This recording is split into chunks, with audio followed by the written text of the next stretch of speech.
Welcome to the webinar on getting ready for the new school year.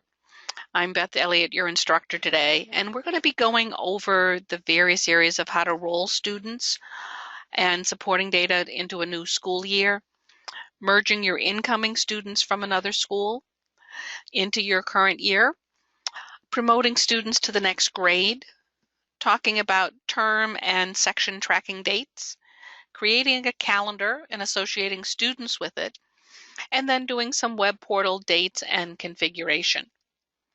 So to get started, we're going to start in going from 14-15 to 15-16. So what this does is it's an admin function in MMS generations, and we go down to school year maintenance. In here, by starting in 14-15, it's automatically going to set me up to go to 15-16. And it's going to do a transfer, which means it's going to do a straight copy from one year to another. And I can do an auto select default tables, which will take all of my supporting tables, my student master table, and the health information from one year to another. If I am working partway through the school year to do this just before or for scheduling purposes, then I might want to hold off doing the student health tables until the year is over, because this process cannot copy or update partial records. It's an all or nothing. So it's something that I need to pay attention to. If it isn't that, if it's over the summer and I'm bringing all the records, then I can leave the health records there. And I would use my control key to toggle the select student records on or off. So it's just a matter of use the control and click or unclick. Depending on the school I am, I might want to consider bringing the course section table from one year to another. If my schedule hasn't changed that much from one year to another, if I'm just sort of tweaking teachers, or if I have maybe a combined high school, middle school, or so I want to keep the middle school courses but maybe change the high school courses, then I'd probably want to take the course section tables and I would just add that to my list.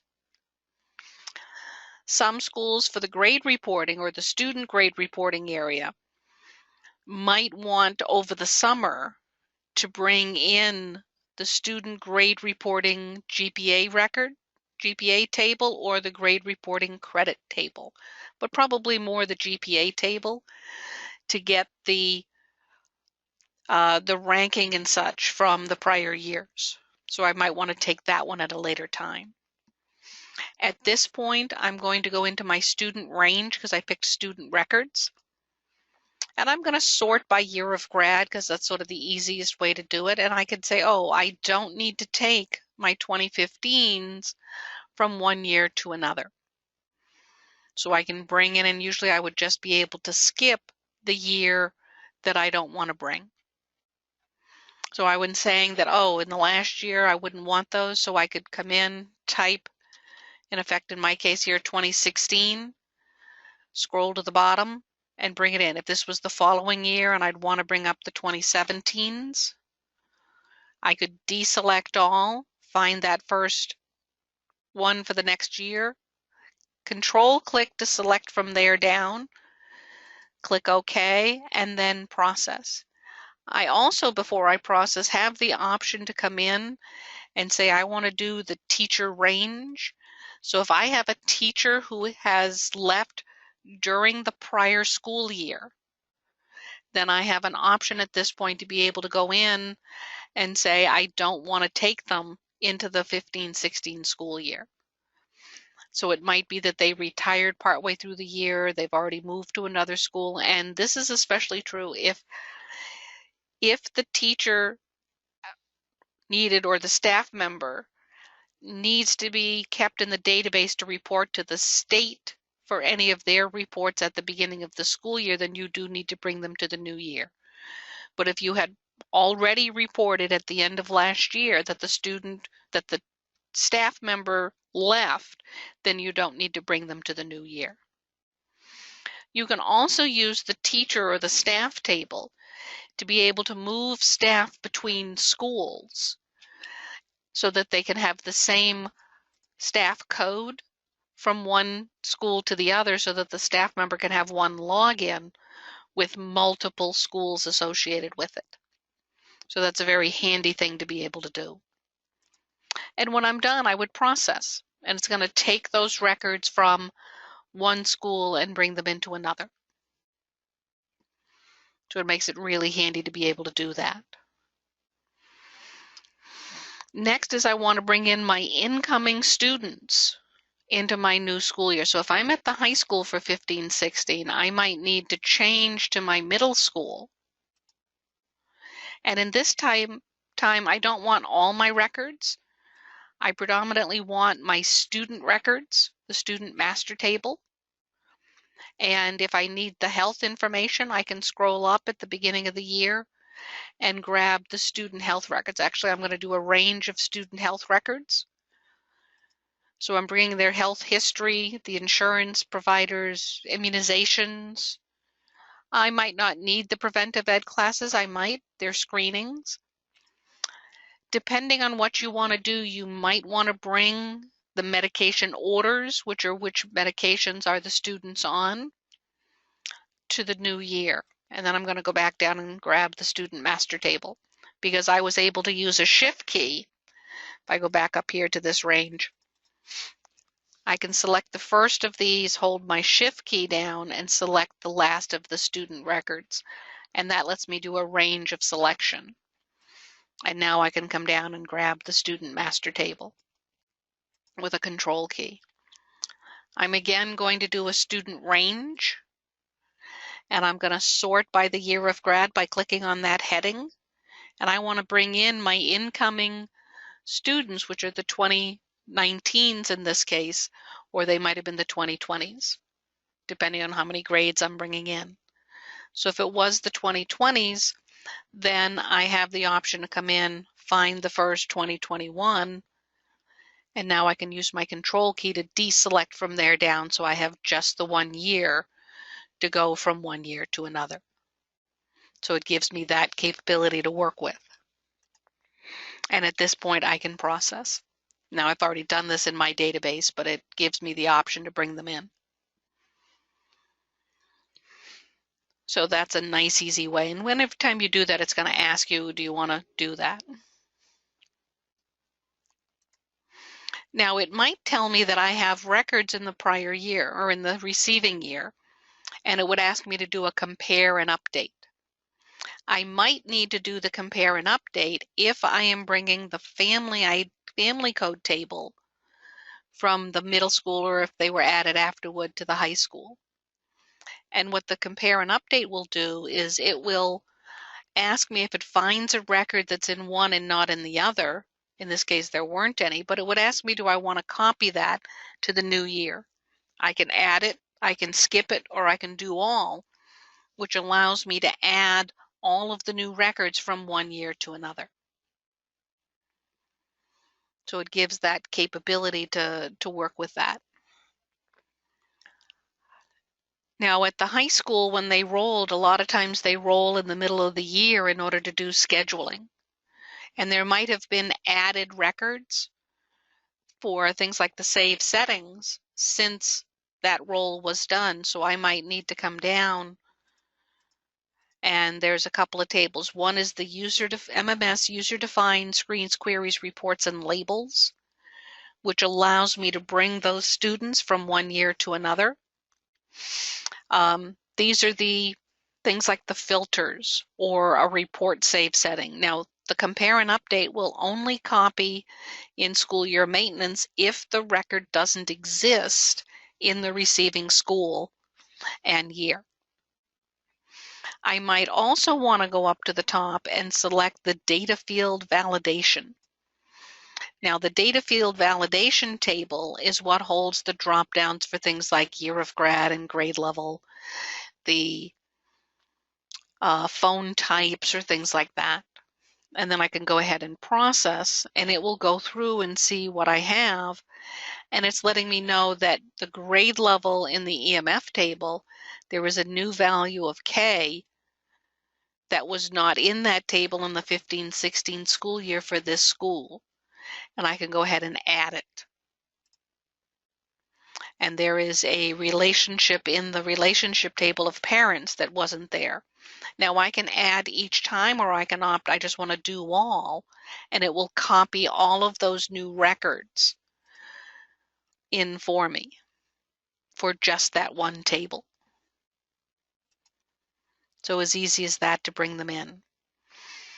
You could do a delete records, and what this does is it allows you to delete items. Like if I wanted to make sure in 15-16 that my user defines are the same as what they were, the save settings, at the end of 14-15, I can go into 15-16, go down to the MMS user defined screens, queries, reports, labels, and process. And then I could transfer from 14-15 into 15-16, and that would make sure that all of those records are the same. When I did the compare and update earlier on the family table, that is a particular table that actually does not pay attention to the school code. That is going, so that table is the same across all schools and all schools can access it. I have a question that if you select attendance, does it bring over their daily attendance from the previous year? And the answer is no, unless you come down to the bottom and you select the student attendance table and or the student attendance entry withdrawal reentry table. If you're doing the because those are the student tables and those are not part of your default auto select. The attendance that are at the top are the supporting records. So this is the calendar identifications, that 3-character code that identifies the calendar. We don't normally take the calendar itself because that has school year specific dates. But we would want my daily attendance codes, the comments, the entry withdrawal, and those records that are the attendance ones at the top are the ones that are the supporting tables rather than the actual student records. So it gives us areas that we can work with to have that information. Okay. Now, if there were changes in the student records, so between when you rolled the data, say for high school it might be done in March, and now at the end of the school year, what we might want to do is then update the contact information from one school to another. And I can do that actually, and I'm going to go ahead and exit out of here. I'm going to do that in the staff portal. So now that I'm in the staff portal, what I want to do is say change from the middle school to the high school, and I can even do it at the high school. But if I go to the middle school and I can go back to 14-15, under my students operations, there is a compare and update for new school year. What's nice in the 4.3 staff portal is it gives us the ability to copy not only between school years, but also between schools. So I can come in and say, I want to, for the selected data fields, I want to apply the edit from the current school and year to the target year. So I want to go to the middle school for 15-16. And I'm going to scroll down and say what fields I want to select. And I'm going to scroll down and select my contact fields. And we've made all of the contact fields start with the word contact.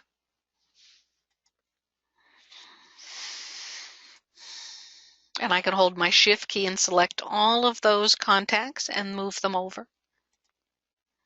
So the picture, the salutation, the address, the phone numbers, those are all in here.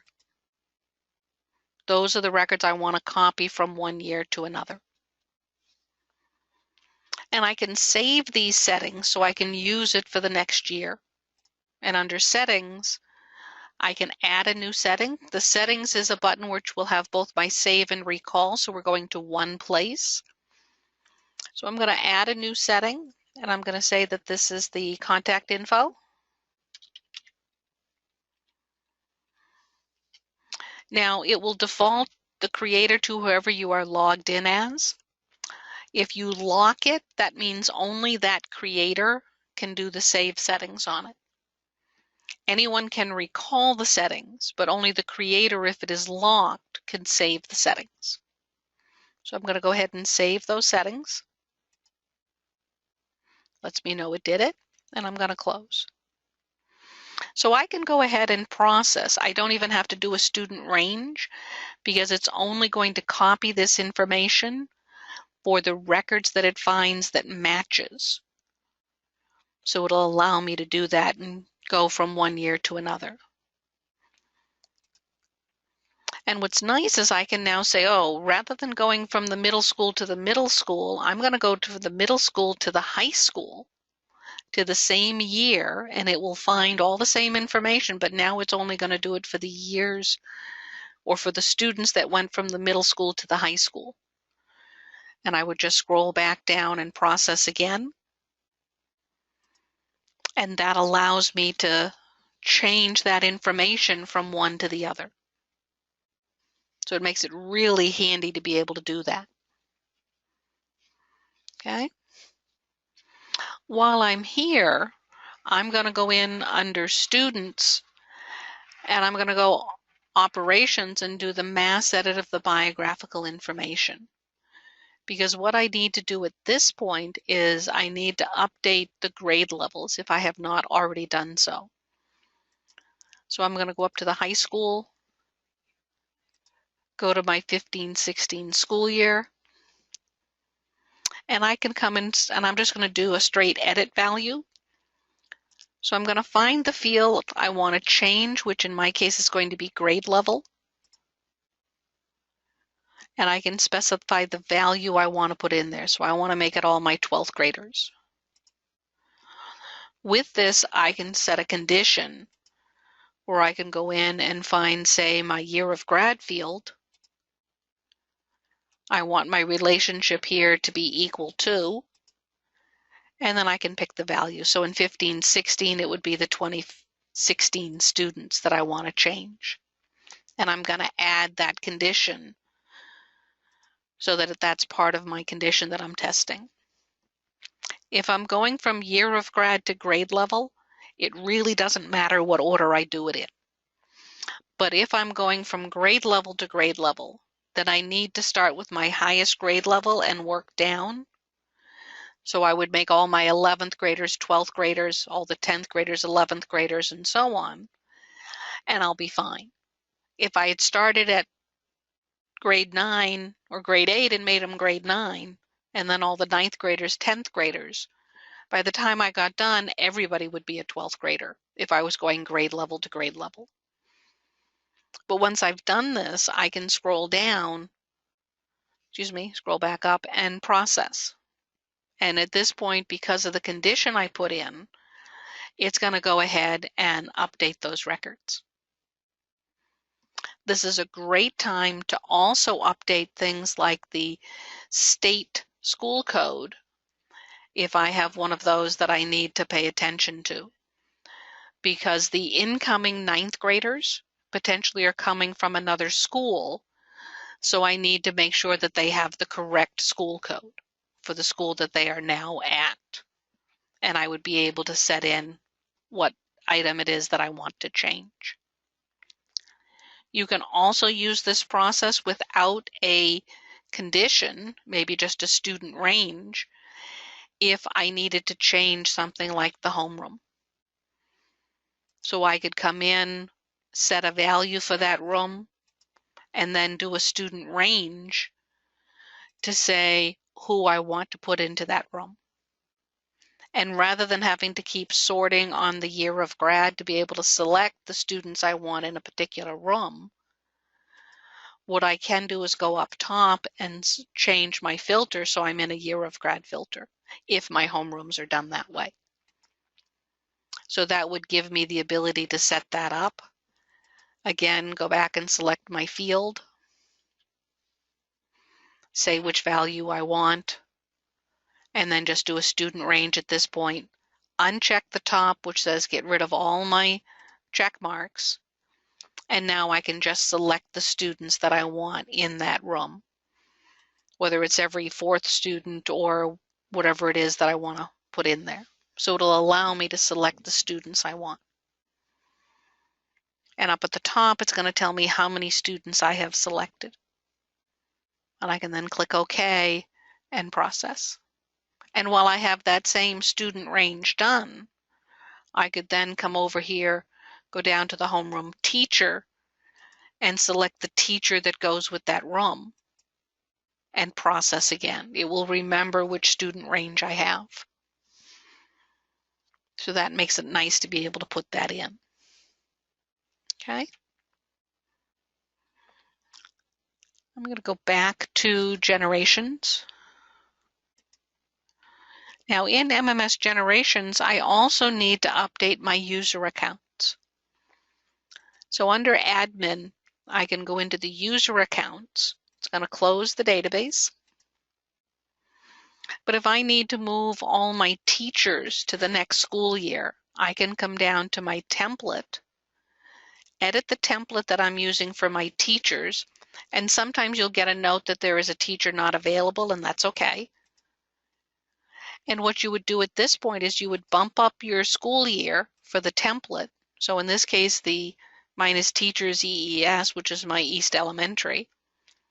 I've changed my school year. I'm not doing any other changes, just that. And I can reapply.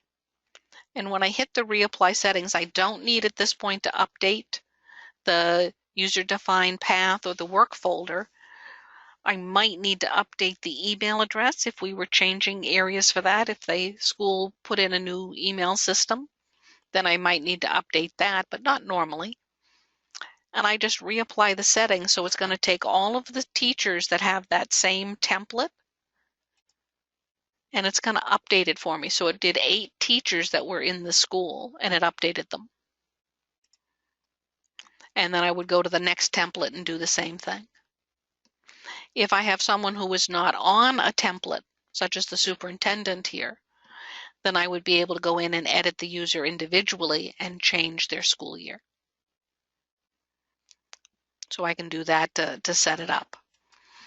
At this point, you can add the new users that are in your school for the new year that were not there previously.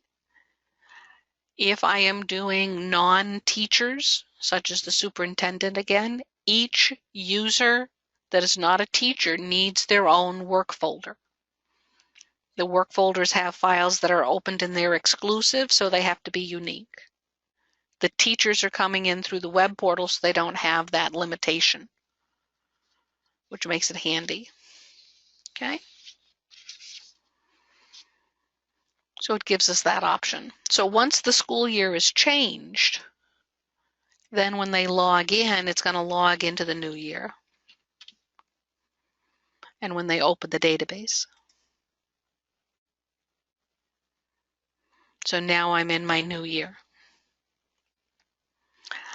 I might need to start bringing in some students because I might have had a student who returned to the district that started at another school. So I can come in under biographical. Actually, let me go back to the portal for this.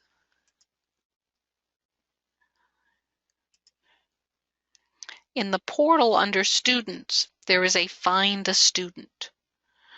And what this does is it gives me the ability to go look potentially across school boundaries. So I can put in even just the last name, and I can go to the right and say find. And it will show me all the records where the student last names started with Elliot. And I might find a student. Now I might have a student that's in here multiple times. So if I want to narrow it down to just the J's rather than everyone, then I can do that. And it's going to show me at what school they were in school year order. School and then school year. So I see where the records are. If I scroll to the right, I can also see their year of grad, their current grade year, or what their grade level was in each of those years, and work from there.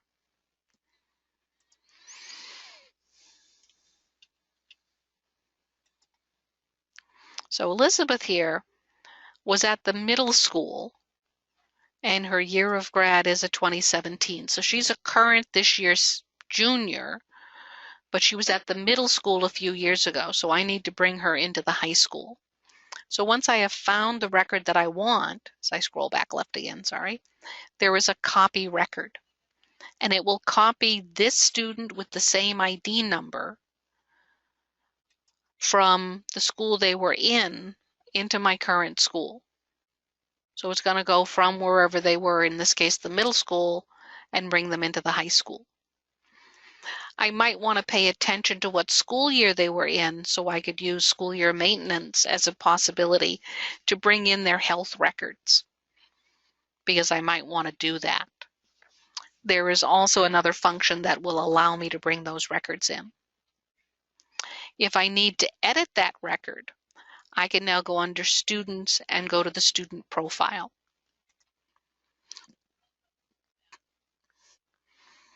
So this is going to give me the ability to come in and see any of the students that are here.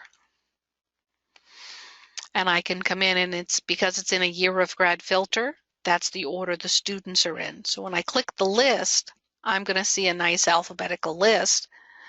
And as I scroll down, I'm going to see the alphabet go back because I'm changing school years. I can use my next or previous to go forward and back versus the first and last record in the list. And I can also do an advanced search function to be able to come in and search for whoever I'm looking for.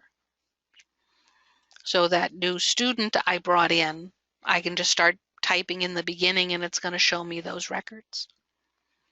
So I can highlight and click OK, and it's going to bring that information in. If I need to edit those information, all I have to do is click the edit button here, and I can start changing that information. It's letting me know I'm missing one or more of the contact records.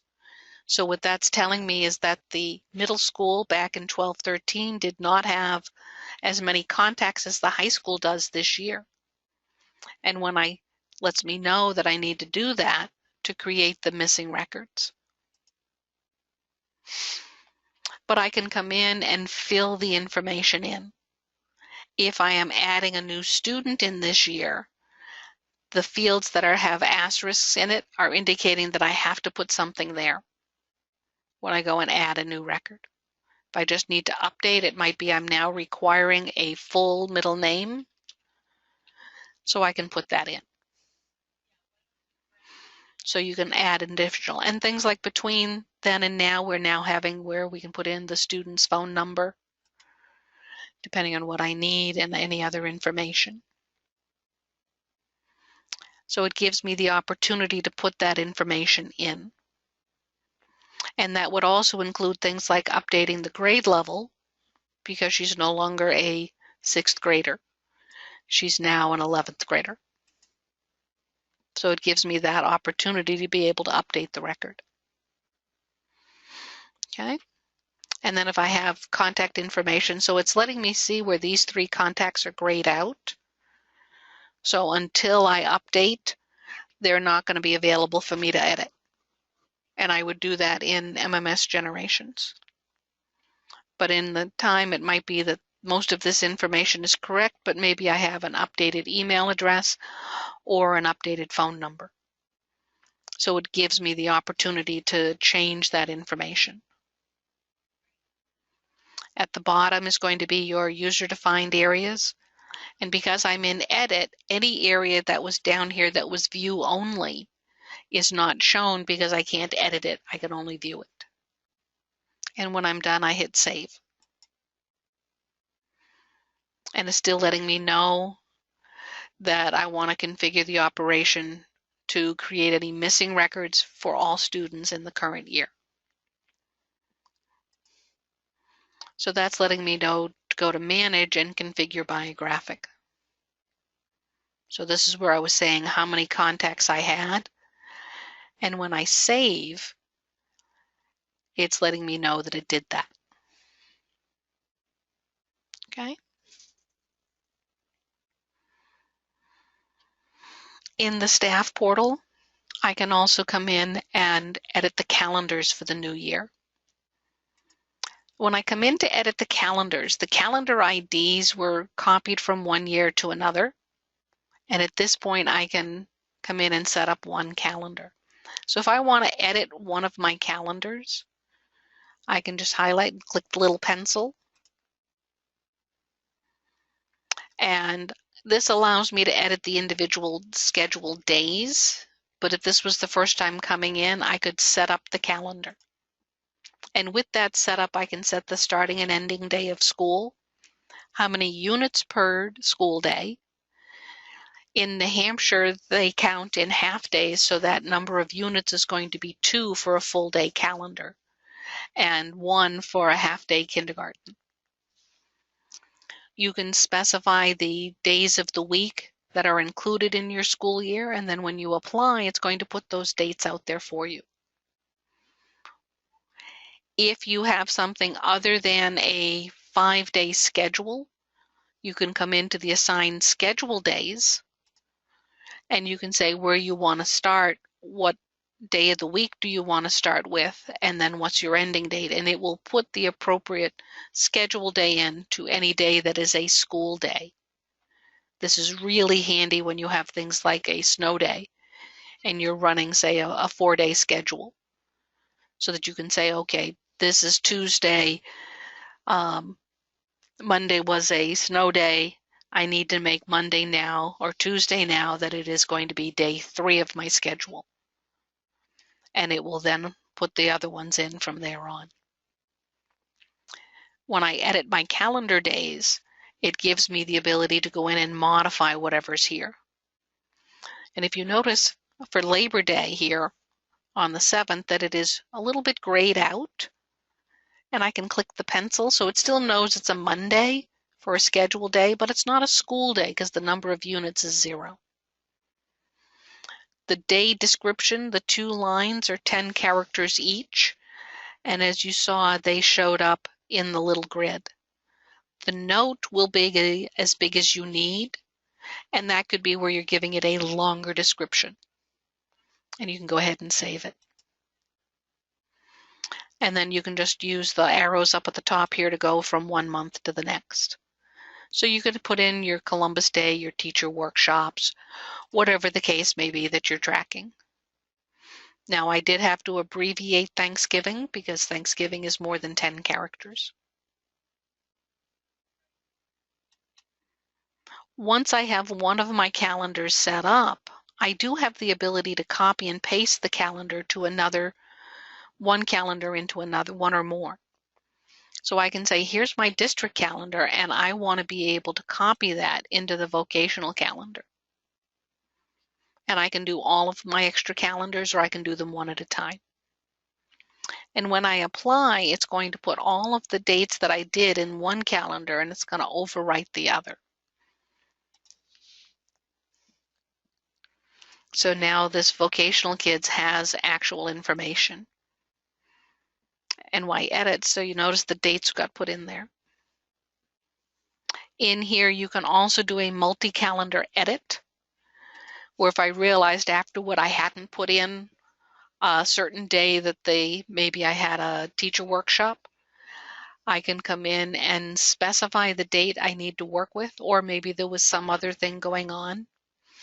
And maybe on this Friday something came up that school was not going to be in session, and I want to put it in all of my calendars at once. It's going to be 0 units for that day, and I can put in a note and or a description to say why the school was closed.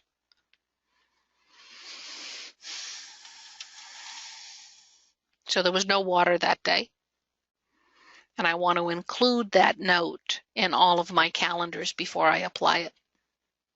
And this just might say no school or closed, whatever the case may be, and I want to include that line.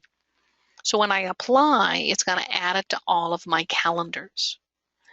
And if I close and go back to edit the calendar, I'm going to see that that date that I changed is now applying to everyone, and it lets me know there's a note associated with it. Once my calendar dates are in, and I might need to go back to a prior month and maybe open the calendar up a little early if I want to give some training to the teachers and allow them to put some information in. But that's covered in a Tech Bite to help you do that for your training. So I'm going to close, and in any of these areas that I'm working with, I can always go to Help and bring up the help on editing the calendars. And I can scroll down and see an overview of the calendar topics, sorting the grid, doing different things that are in here. That lets me see what's going on. So remember that the help is it knows where you are, and it'll bring that information up. Once my calendars exist, and if I have put in my codes for attendance codes, the edit attendance codes are my entry withdrawals, are my daily codes of whether they were absent, tardy, dismissed. I can put those in here. You can put in your entry codes, which is the codes that you use for when the students come into your school. You also have access to your withdrawal codes, which is the reason why they left, and potentially the register codes, depending on the state, where you can do subsets of your students, whether they're indicating that they are charter students. There might be a per diem for students coming into your school. There might be indications of that they are non-resident, whether it's a private home or a foster. They might be wards of state. You could have other codes that indicate what grade level the student is in. You might have codes that indicate what town or district the student is in, depending on the state that you're working with. Once you have that information, you can come over to the attendance operations and assign initial attendance entry codes. Because until the student has an entry code, they have not started the school year. So I can come in, pick the calendar, pick the entry code, and the date. The entry code is going to be based on the calendar, and it will be the first date that has a number of units. Most places an E1 or an E01 is indicating the student started the first day of school. And then if I need to, I can assign up to 8 different register codes to that student or the group of students that I'm going to put in the range. There is an attendance operation that lets me mass edit the entry withdrawal records. So if I wanted to, I could start everybody on the first day of school and then go back and put in the register codes based on, say, a student range by grade level or year of grad or other information that will allow me to work with that.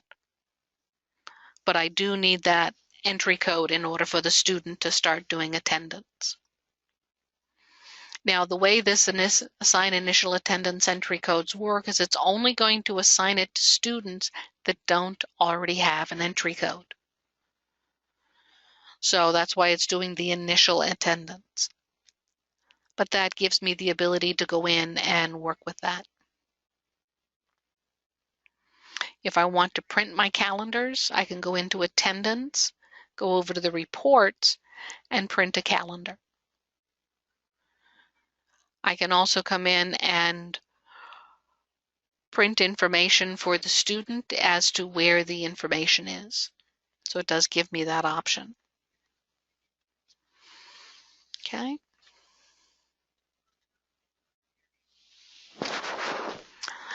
So now we're going to work with updating the staff table. We already brought the staff into the new year. So I'm going to go back into generations at this point.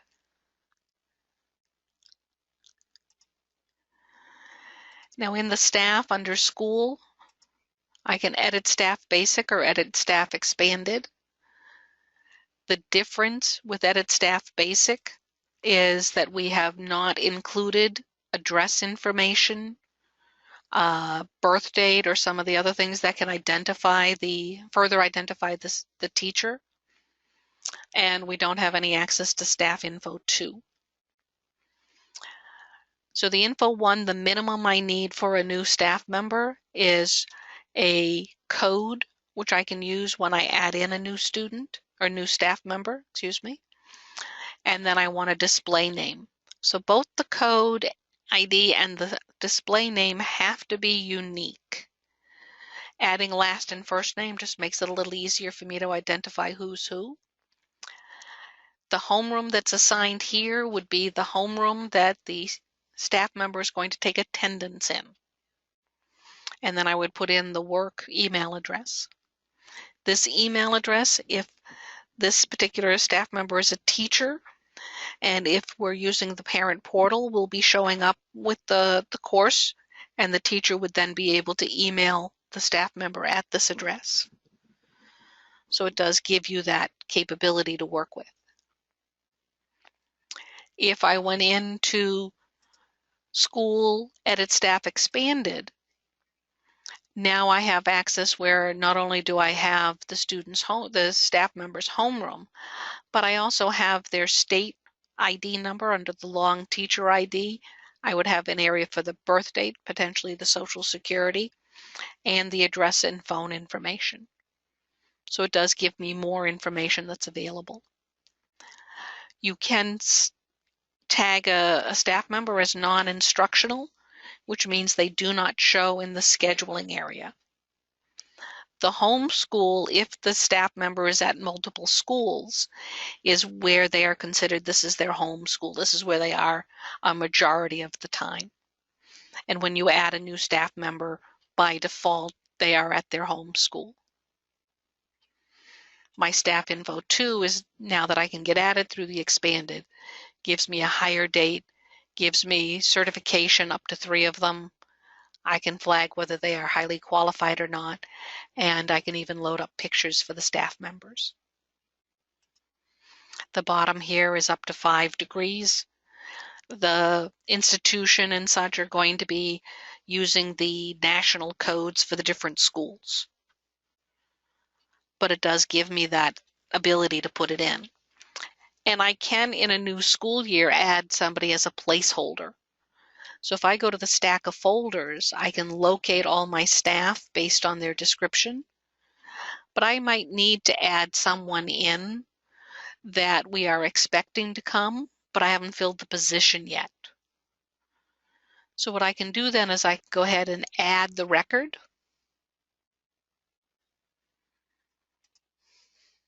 And I need to do that from staff info 1. So I can add a record with the yellow plus. And depending on how many to be determines I have, I can put a TDB in and or number them if I want, depending on how many I'm expecting. The code is anywhere from 1 to, I believe it's 16 characters. Letters, numbers, use the underline if you'd like to make that a little clearer. Nope, can't use the underline. So just letters and numbers. Click OK, and then I can put something in. So I can even do the TBD math. So I have a math teacher that I'm expecting to come in. I don't know anything beyond that, but I want enough so that, and I can even put math in here for right now, but that's enough that I'll be able to use that to put them in. And then once I do know who they are, I can finish putting the information in. But this allows me to schedule them and put them into their classes as they need.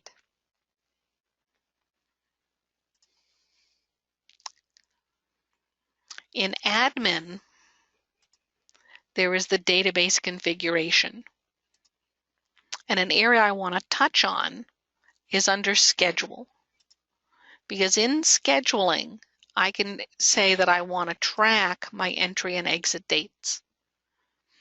And these are the section entry exit dates. So as the students come into a section or added to a section, or they are moved between sections, this will track the dates that occurred. So I can see, oh, on this date, say maybe today, they withdrew from this section of math and were added to another section of math. Whether it's the same level or not is immaterial right now. It's just I'm moving the student from one to another. This database configuration record, which includes all of the different tabs, was copied from one school year to another. So it gave me that capability. Now, I don't have to start tracking the changes right from the first day of school. I can actually push it off for a few dates. And that's going to give me the ability to come in and say, oh, I want to track those. Now, some states require you to track the entry-exit dates. So you need to pay attention to that. Okay. So this is just, I want to be able to track when they shift between sections. I'm going to go ahead and get out. And another area I need to look at is under school, and it's the edit scheduling term definitions. The term definitions are the actual start and end dates of the different marking periods, depending on the terms that I'm using.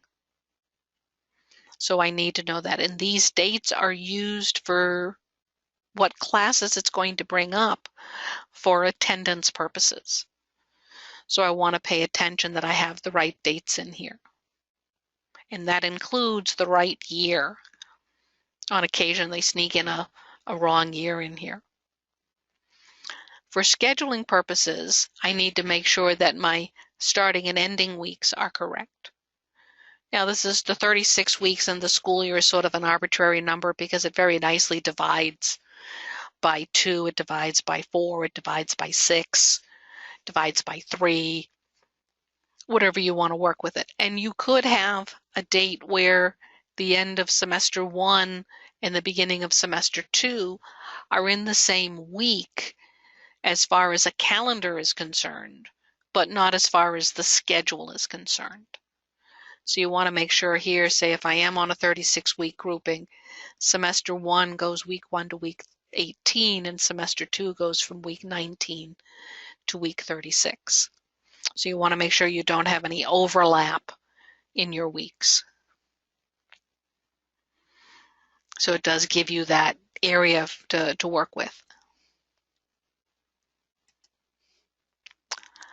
Under school operations, there is the Setup Parent Student Portal.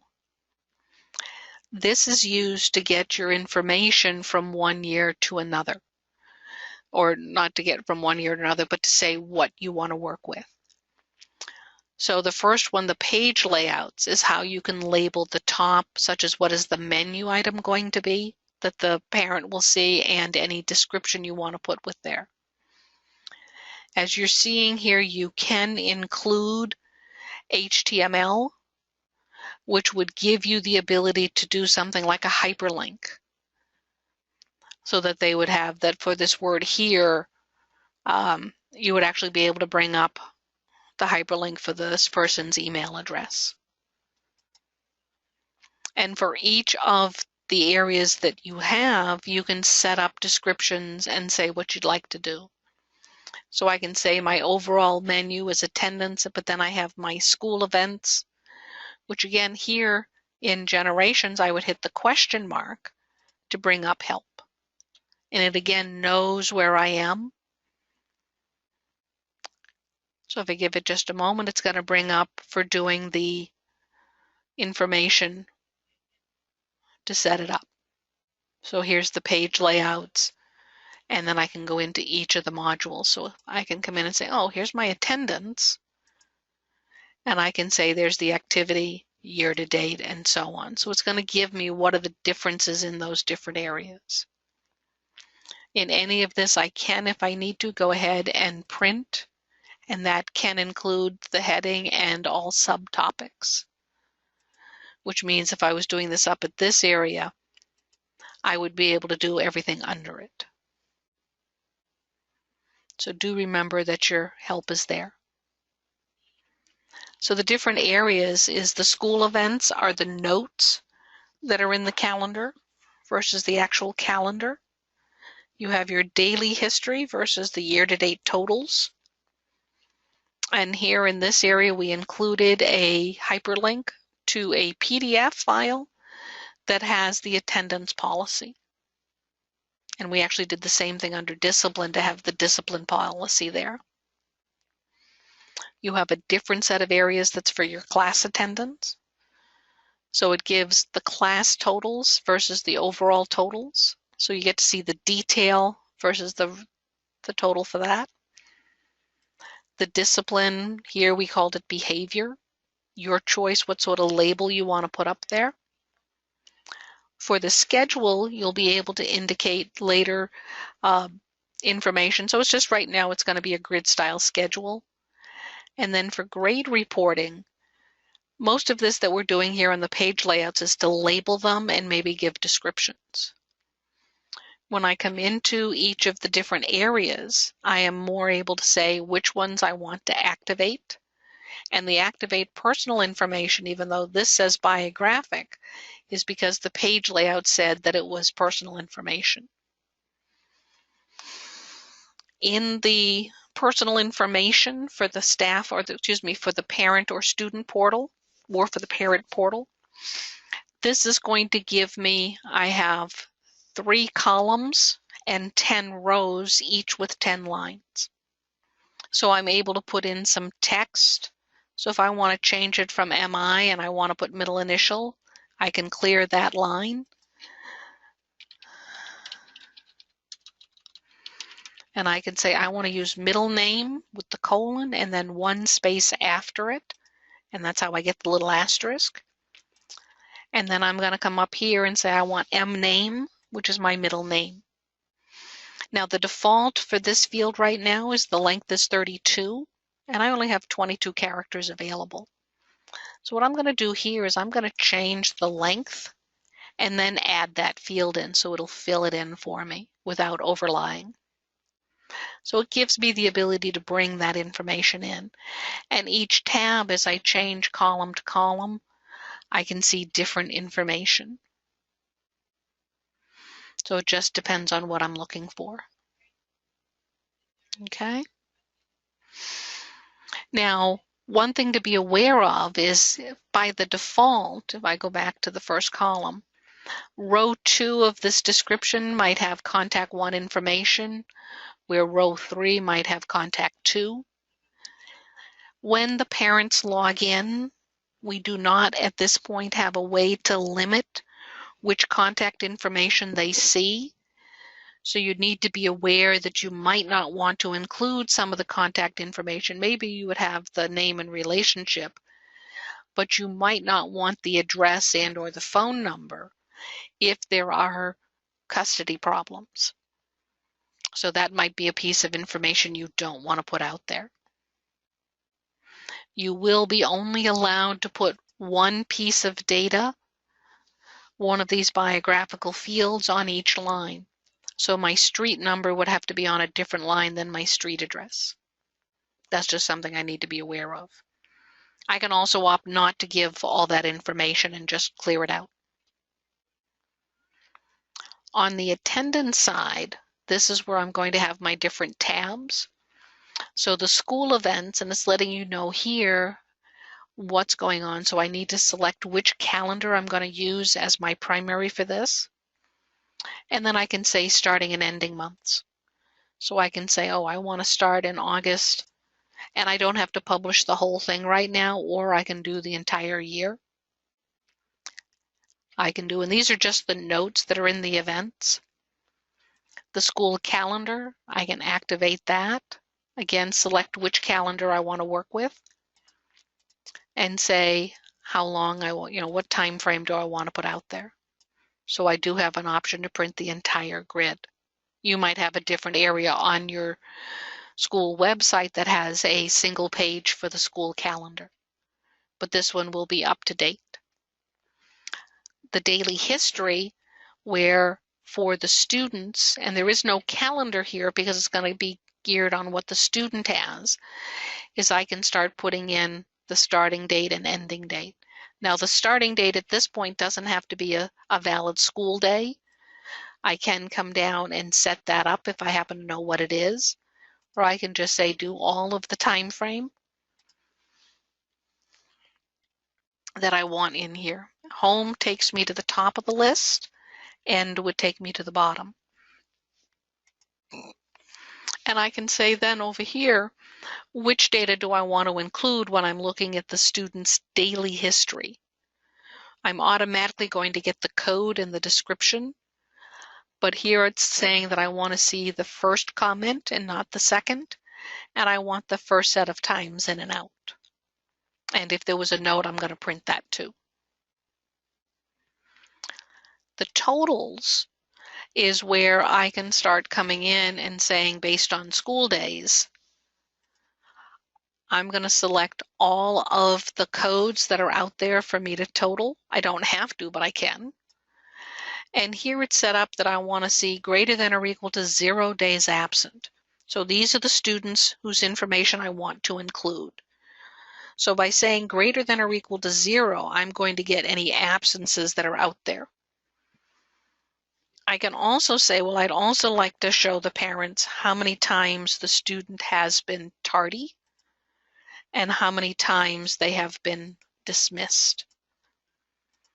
And if I make them all greater than or equal to 0, then that's going to include everyone. I can limit based on register codes that can have either all of them or any of the ones I select. And I can opt on my entry withdrawal to give other information. So I can give the entry withdrawal reentry information, or I can just give my totals here and say which totals do I want to see. So because I've come down here and or indicated who it is, I want how many days present, their excused absences, unexcused absences, tardies, or dismissals. Non-member days are going to be days when the student was not a member of the school. So if a student started on the 3rd day of school, they would have 2 non-member days. And I can say I want to activate that for the web. So most of these are set up that you can individually activate each tab. I can come into my class attendance and do the same thing. This is the classes area. So I'd want to be able to set start and end. I can do all of my periods, or if one of my periods is sort of an additional thing, I can say I don't want to track that. I can say which information do I want to include, and I can even include in this class attendance totals, do I want to see the teacher email? I might not need to do that in the class attendance. I might be doing it in my grade reporting instead. And we can also show the class totals, where that's going to be the, instead of showing the detail of this day, this period, this class, I'm going to do it by class and say, here's my totals for the year based on my codes of absent, tardy, and dismissed. So rather than in the detail, I might just want to show the teacher name and email in the totals. And it gives you some information about what to do with the minimum occurrences. Discipline is how much of this do you want to see of what the student is involved with. You might opt that you don't want to include who reported the infraction, but it can give the type of infraction or action, the date, the description of what's going on, and its status. The status would be whether it's opened or closed. So if I had a warning, that would be closed. If I had a detention, it would be open until such time as it is served. So I want to be aware of that. There are notes for both infractions and actions, and you can opt not to show them. If I go into scheduling, I can say which of my, do I want to show a schedule? And if so, what weeks do I want to show it for? You can include courses with withdrawn grades, and the answer is usually no. And you can include credits and print that on the schedule, which would be applicable for the high school, but not necessarily for a middle or elementary school. The schedule is always a grid schedule, so that you can say how many periods you want to show, how many days. You can label your periods, your days rather. So if you're using something other than Monday to Friday, you can label those. So if you have a black day and a white day or some other indication, you can put those on here. There's an optional message that you can put at the bottom of the report of the schedule. And then you can also set up a header, which can include, it'll include our graphic, but you can say what other information you're looking at. It'll print the parent name and address if you say so, and if so, which one do you want to use? The mailing flag, if I was printing a schedule, would be anyone who is active to print, to send mail to.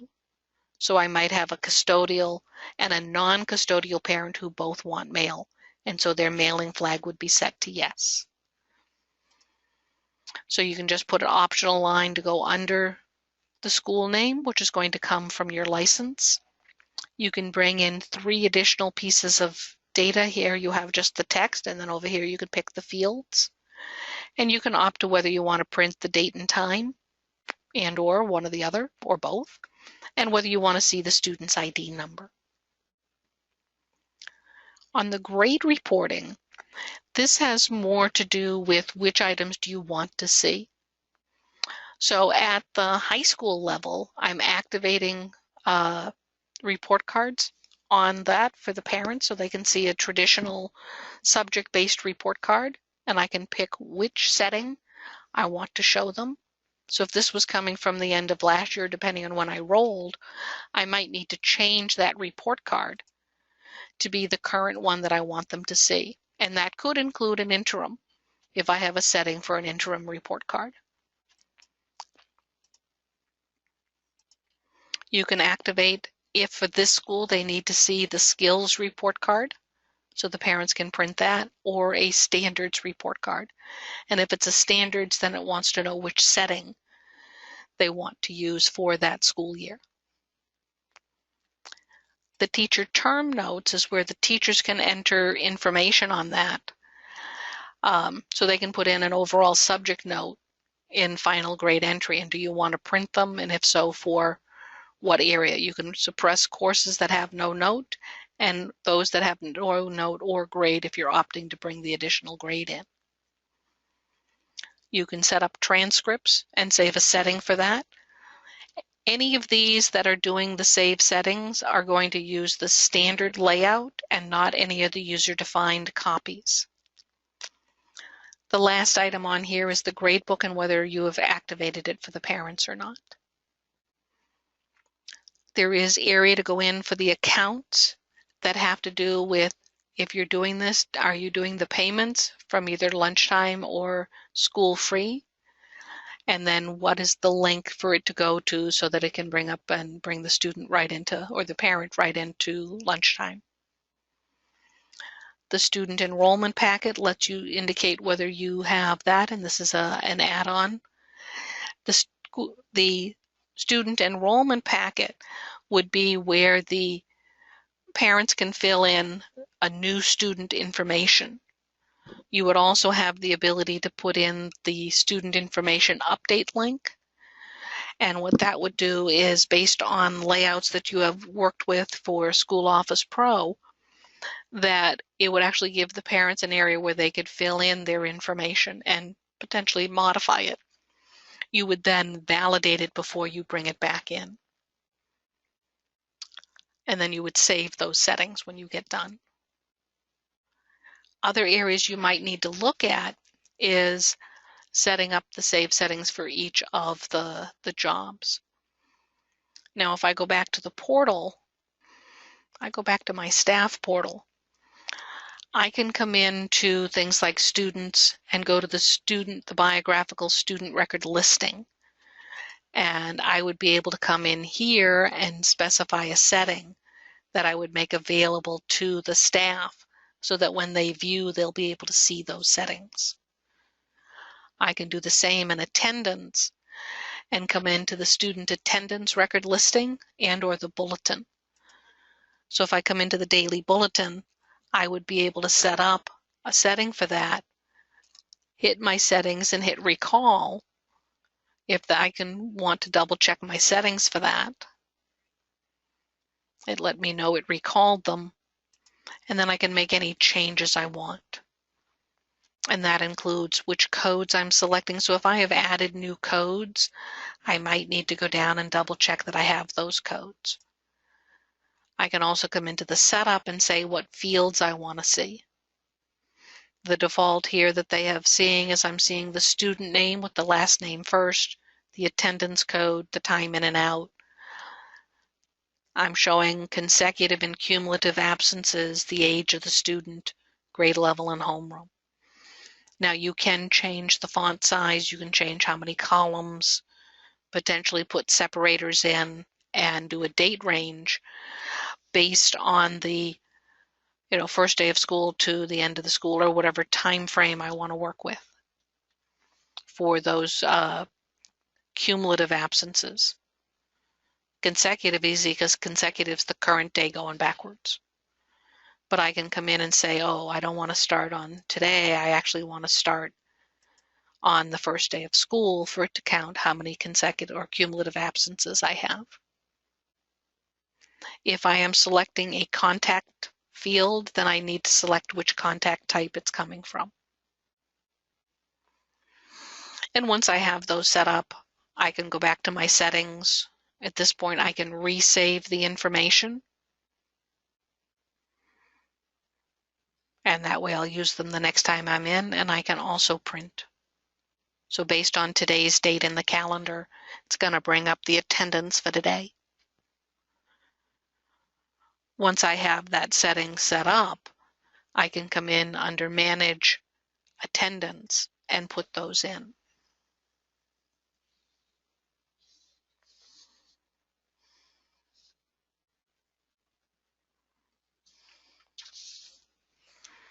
So I can come in and say, this is the bulletin I want to use for the teachers.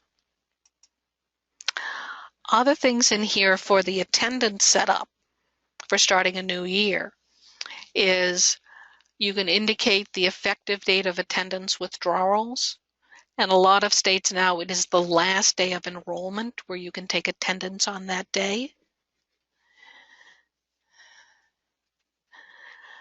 And it lets me work with that. So if it's the first day of non-membership, what happens is that it has to still be a school day. So I can't withdraw a student on the last day of school, and I wouldn't take attendance on that day. But if I make it the last day of enrollment, then my entry and withdrawal is inclusive. My entry date is the first day with this calendar. My withdrawal is the last day in that calendar. You can set up for class attendance. When the class meets more than one period, do I want to record attendance once per class versus once per period? Depends on how I'm going to count.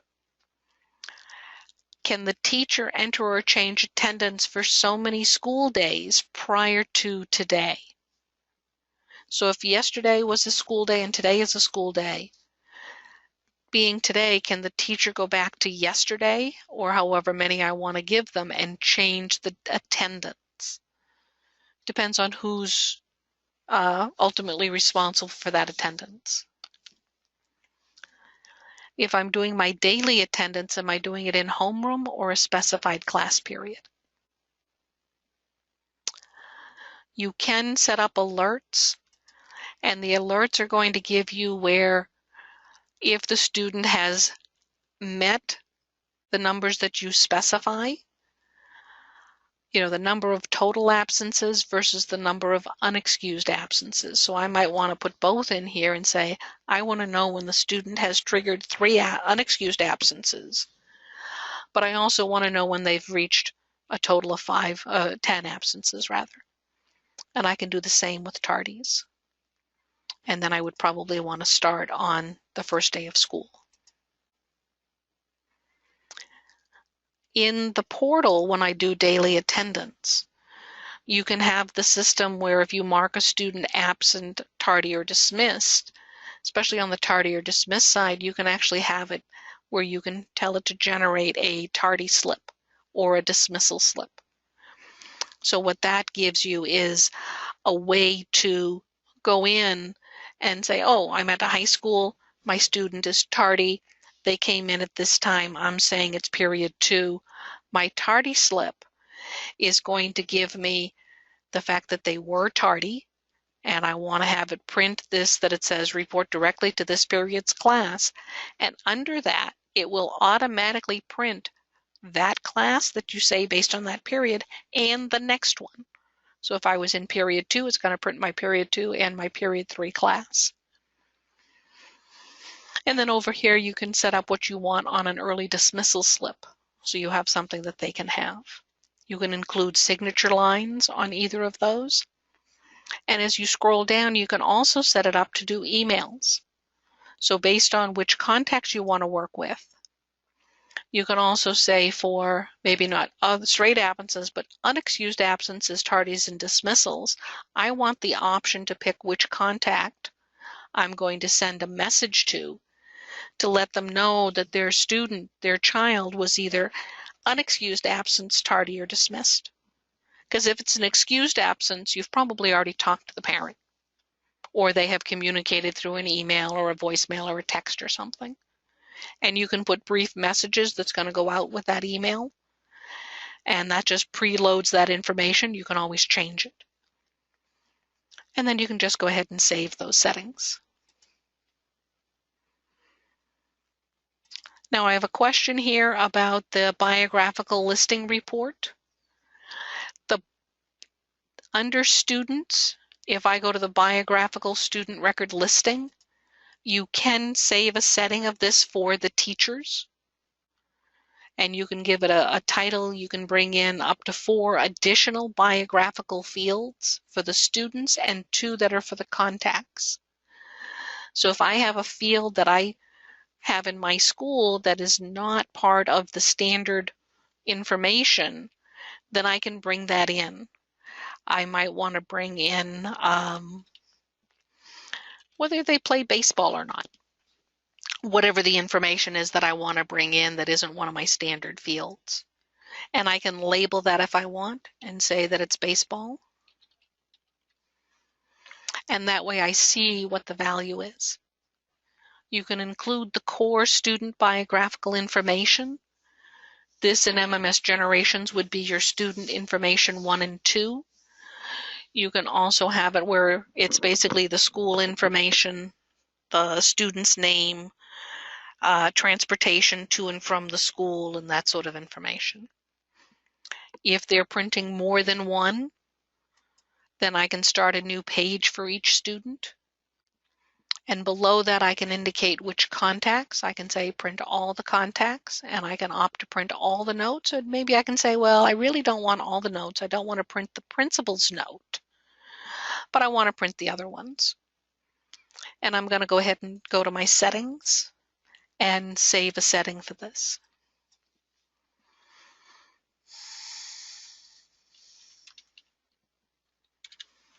So I'm going to do a biographical listing and save that. So it gives me information that I can work with. Do one quick check under biographic. Okay, in the Manage Biographic is where you say how many contacts you have and what the labels are. In the student profile, this is where the notes are going to show up, the labels for the notes, and you can flag whether they are an alert or not.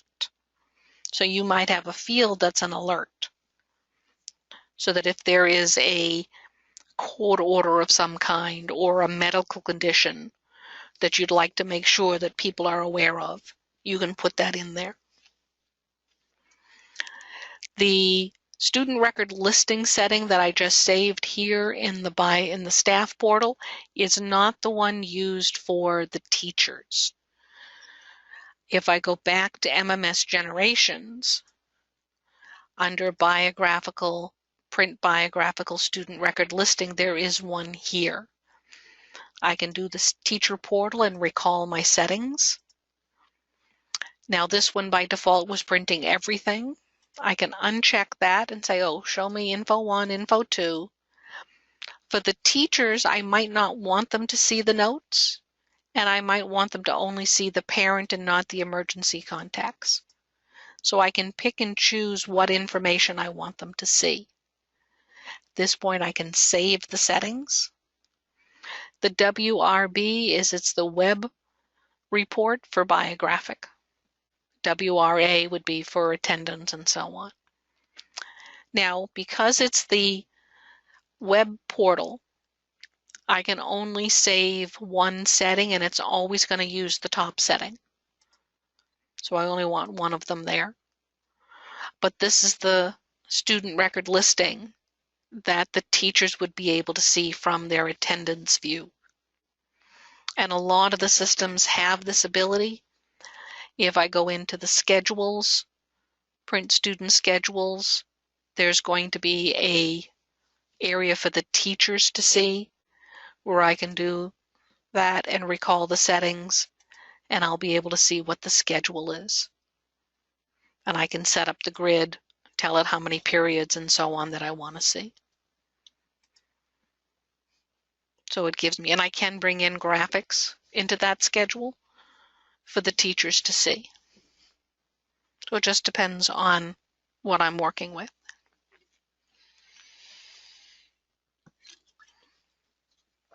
With starting a new school year, other areas I also need to look at is going to be under school operations, and I need to look at things such as configuring my IEP writer, telephone messaging, email notification, and/or One Call Now. And if I'm working with ClassRoll, I would need to set that up also. So when I do things like configure the IEP writer, I need to make sure that I am in the correct school year when I go to add the information in. So I can specify the database I want to work with. I can specify the school code. And if I was coming back in from the year before, I can come in and say, oh, I have an IEP writer. This is my export folder. This is my import folder, because they're usually separate.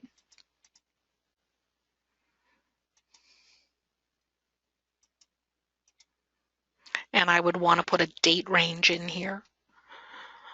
So if I haven't been in the configuration since last year, I'm going to have last year's dates. So I need to make sure that my dates are accurate for what I'm putting in there. And then if I was doing it through the Exchange folder rather than the FTP site, then I would need to put in the addresses if I was doing it through the FTP site with the appropriate username and password. For IEP Writer, I would also need to set whether my auto link is on or off, and then whether I'm exporting or importing or both. And then you have your setups for the schools. Let me uncheck that. I can come in here and say for each of the schools I have specified, it's letting me know that there is a certain field that is used by IEP Writer, which is called SPED Eval. And that's basically letting me know that I need to put the field in so it knows the evaluation of that student. Are they in evaluation? Are they validated as a special ed student? Have they exited the system? That sort of information. I can bring in the primary exceptional or disability, and I can also bring in a secondary one if I so choose. And you can say you want to export this file and bring in the address information. You can also opt, by default, it's going to combine the street number and the street address, or you can opt to just do address 1, which is the street address. And then you can say which phone number to use. Here it's using some numbers versus some types. And if it's unavailable, which phone to use. And the same for work phone, and go from there. You can do an import and come in and specify. Again, it knows that that field is not there. And I can come in and say I want to be able to bring that status. It's undefined because it didn't find that field name. But I can bring in the primary disability coming from them. I can bring in my secondary, the teacher if I need to, and the fields that start with SE are my special ed ones. So there's the teacher last name and then this thing. And I can check which of these I want to import. And if I have specified these, then it would also import. You do have an option that whether you're doing it on an ongoing basis or an individual, you can import the student's address information and say where you want to bring it into. And then you would save, and actually back on the database, once I have these two set up, I can say whether I want to export or import. So I can opt I want to export. I might not be importing, or maybe I do. So you can specify and then save and exit. And you need to do that for each of the modules that you can work with. If I set up the schedule email, what that does for the automated setup is that we have a utility, an agent that can be run, and it can run up to twice a day based on how you set it up. That configuration record didn't exist, but I can start and come in and say, oh, I want to put this in, and I'm going to run through the end of the school year, run it 5 days a week, and set up the 2 time frames when I want to send it. And what this does is for each address change, not address change, for each schedule change, if there has been a change, I want to automatically have it email the staff, the teachers, saying that there is one, so that somebody doesn't have to sit there and run a report later.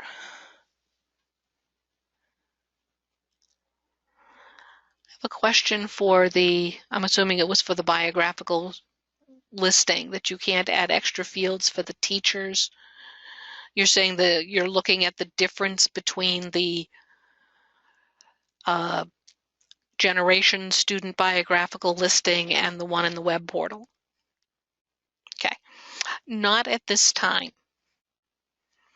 My thinking is that it will be coming where the setup is going to be in the portal like we have with attendance, where you're going to say which bulletin or which save setting in the portal you're going to use for the teachers, but it's not there just yet. So we'll get there. Okay. If I was adding in for this, because it's email, I need my outgoing SMTP outgoing server. It can be an SMTP relay, but it does have to be SMTP. I can put the email address it's going to come from, set up what it is, and I can either do an attachment or put the text right into the body of the email. And it might be faster just put it in. And then for each of the schools, I would add in the database and say which school and which school year. So going from one school year to the next, I would need to bump the school year here and bump the dates. So that's information that I need to have out there so that I can work with it. The initialize is saying, go do a set of records so I know where my schedule is right now, so that the next day when I say to run at this time, it knows what to compare it to. And then only things that are different is it going to email out to the staff. And that's where the initialize comes in. And that's just it builds a file in the background, and I can save and exit. Now, whether at 8 and 4 in the afternoon are the 2 time frames you want, or if you want to move your 8 o'clock in the morning to a different time frame. So maybe I want to do it 4 in the afternoon and 10 in the morning, or maybe I want to do 8 in the morning and 2 in the afternoon. So it gives me the choice to set up. On any of the things like these notification agents, those are under the Windows Task Scheduler, where you can set them to run at a certain time frame.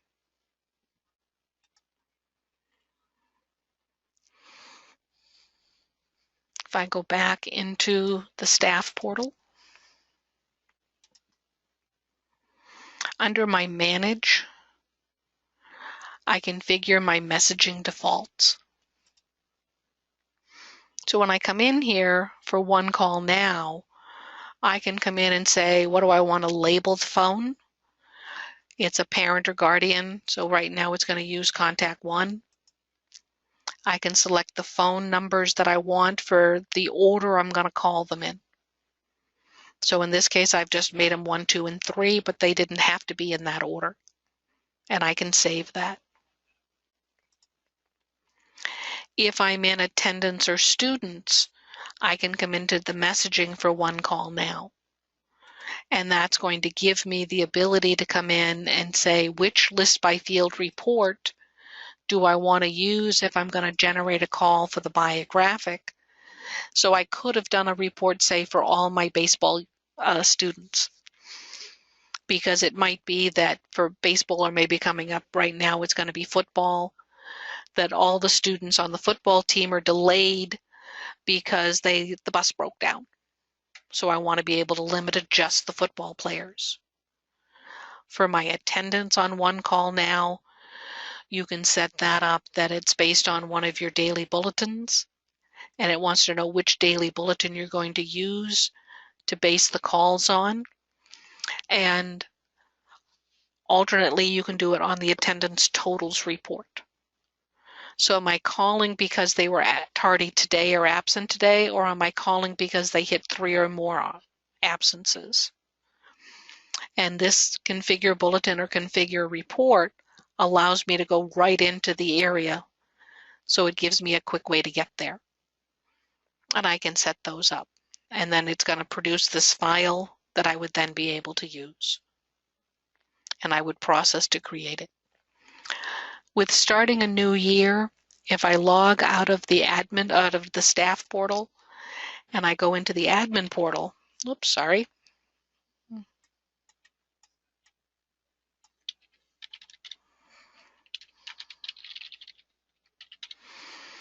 Part of the setup at the beginning of a new year is I need to go into Gradebook and configure the Gradebook.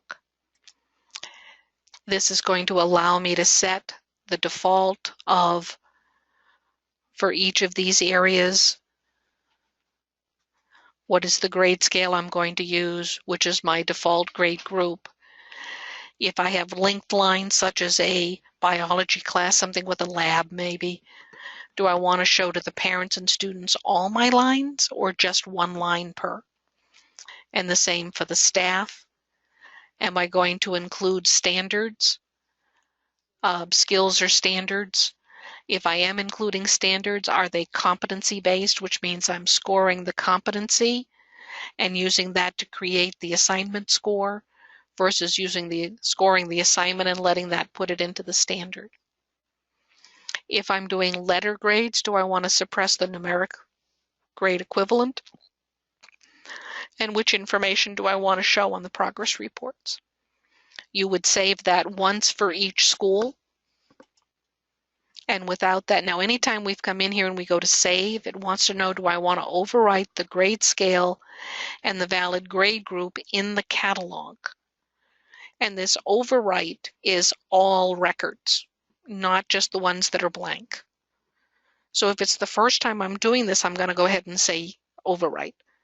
If I'm just coming in because I wanted to turn on something, then I'm going to say no to overwrite. But in the catalog, under the staff editor, I can actually move some of my grades, some of my courses, so that they are letter, such as a pass-fail, where others are numeric. You can configure if the teachers can put attachments to their assignments. The default is they can put up to 3 of them, and you would just check that you want to allow that. And then at the bottom, save it. The big one to get the teachers going is you need to set up the marking period dates. And this is where you can say for each grade plan and the marking period itself, you want to set the start date and time and when the grades close. These grade closing dates is when the teachers are locked out, not when the actual marking periods ends, because it might end on, say, November 10th, but you want to give them 5 days to get their grades in. So then the closing date would be November 16th. If I select a grade plan, I can select a field to enter. So here's the marking period, here's the grade plan. I can set the time or the date and time when it opens to the teachers. I can set the date and time when it closes to the teacher. If I'm using 3 p.m. as an example at 3:05, actually at 3:01, the teacher will no longer be able to save for that time frame. If I'm working with a high school situation, I can put in a senior end date in a marking period, where what that does is, based on that date, that anything from there forward, that particular student is automatically exempt from if they are a senior. So basically, if their year of grad matches the school year, the ending school year, it's going to let you do that. The final grade entry only means that they are only going to be entered the subject grade. They're not going to be able to put any assignments with it. You do that once for each grade plan and grade within that grade plan. At this time of year, for things like the year courses, you do want to have all your marking periods for the year, the subject ones of where they're going to put assignments in, so the teachers can put in their categories. Besides doing the dates for the marking periods, you might need to put the dates in for the skills. So under the skill grades, you want to be able to come in and figure those skills with the dates that are applicable for them. If you have activated standards, then you can also associate the appropriate marking period grade that goes with the skill grade. And if they are doing sometimes just skills, you can come in to activate the subject marking grade along with the skills. So you can just check which ones you want to be open. And that's how you set those up. Okay? So basically, we were going through rolling students to the new year. We have worked with bringing in the incoming students from another school, updating their biographical information, setting up a calendar, assigning that calendar to students, setting up the grade book. Do remember that you can at any time go to our website and come in and see the information. In the website, without having been logged in, you can always go to the knowledge base area, which gives you the ability to come into articles. So if I want to come in and see information for school year, so maybe I want to put it in as new year, I can go ahead and search, and it's going to bring me information about new school years. And I can print any of those as I need. So some of it is the administrative checklist for a new year. Some of it is setting up the grade book for the new year.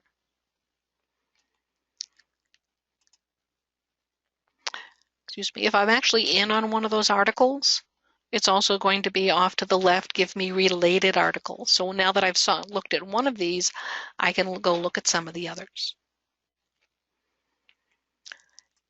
If I go back to home, you can go to the Tech Bites, which are usually 5 to 15 minutes video on how to do something.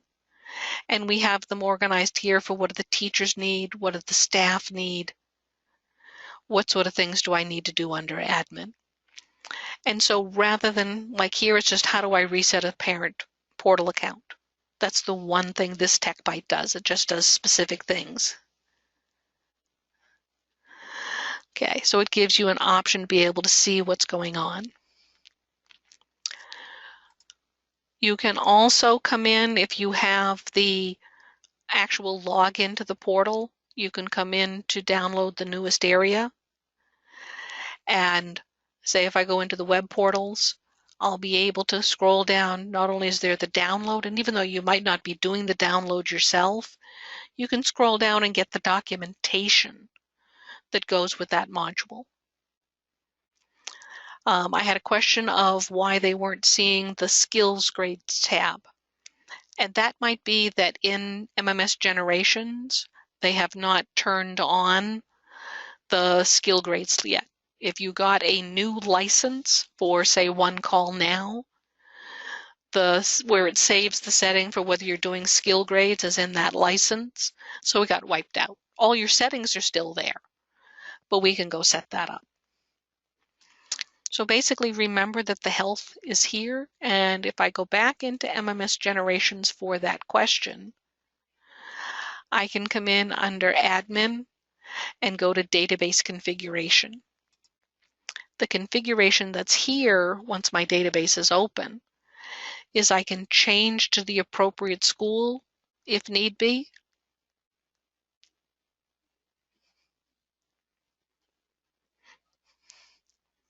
And then if I go to grading, I can check at the bottom the skills-based grading.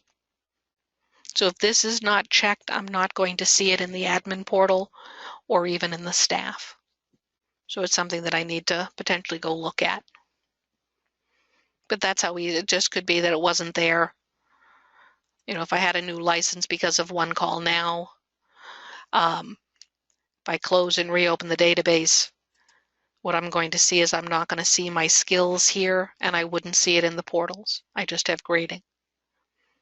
So once I go into the database config and turn that back on, all the settings that I worked with are going to be there. I would need to close the database first so it can reopen, or just change what school I'm in. And then that'll go back in it. Okay. So it does give that option to be able to come in and modify what's there. Okay, any other questions? If not, then thank you for your participation, and we hope to have you at another webinar.